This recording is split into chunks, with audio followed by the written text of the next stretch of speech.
Hi, I'm Deb Nehmad, and this is the opening evening of my show called Twit. And if you look at the piece on the wall here, I think you might recognize these shapes in the shape of the Twitter bird.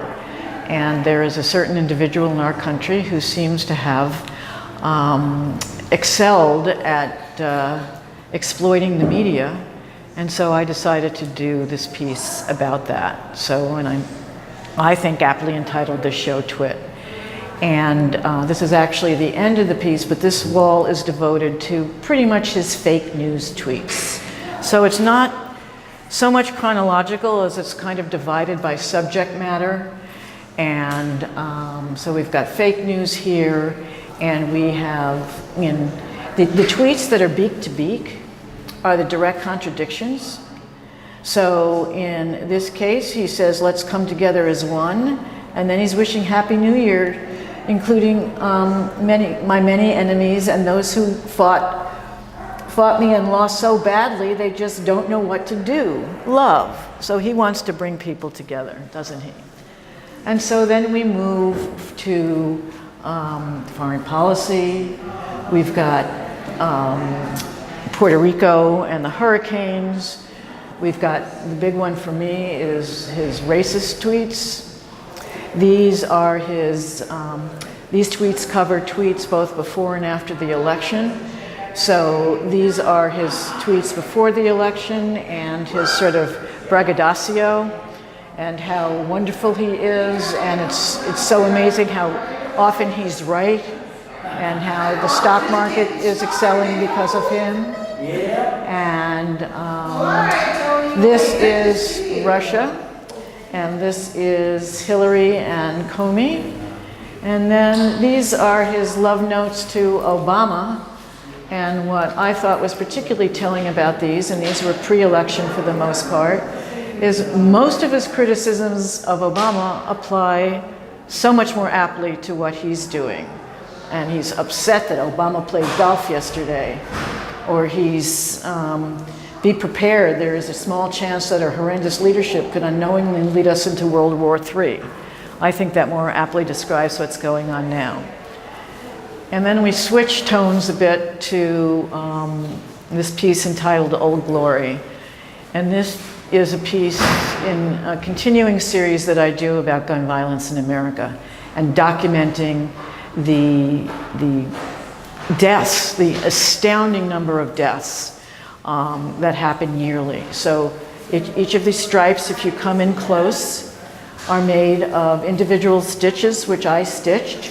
The X's are suicides. The red crosshairs are homicide. So there's an average, there's about 33,000 individual stitches, and there's about 2/3 more suicides than homicide. The stars, representing the states, are these black target images, and in this, where there are burned holes, that's the accounting for the number of injuries and deaths from mass shootings in each of these states since 1982. And it's really sort of visually interesting to see which states have a lot more holes and which states have none, and there's some surprises in there. It's made on handmade paper from Nepal, and I've waxed it and drawn on it and crinkled it. This piece over here is a needlepoint piece. This is also about gun violence, and it catalogs the number of deaths by children, since in the months since the Sandy Hook shooting. So each QR code can be scanned by an app downloaded to your phone, and it will give you the statistics for a particular 4-week period of time in the second 12 months following Newtown. Last but not least are these photogravure prints that are chine-collated onto a piece of Western paper, and they are beautiful intaglio prints with no deeper political agenda.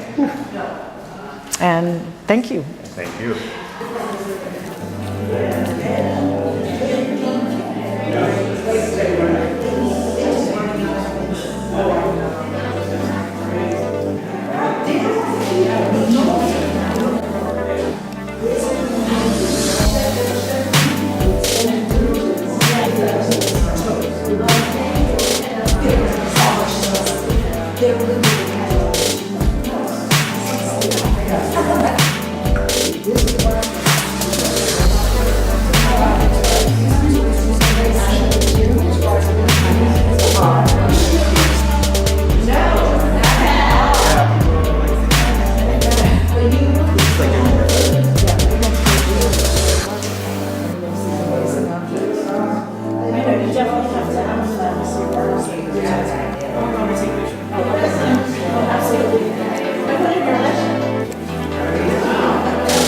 Okay.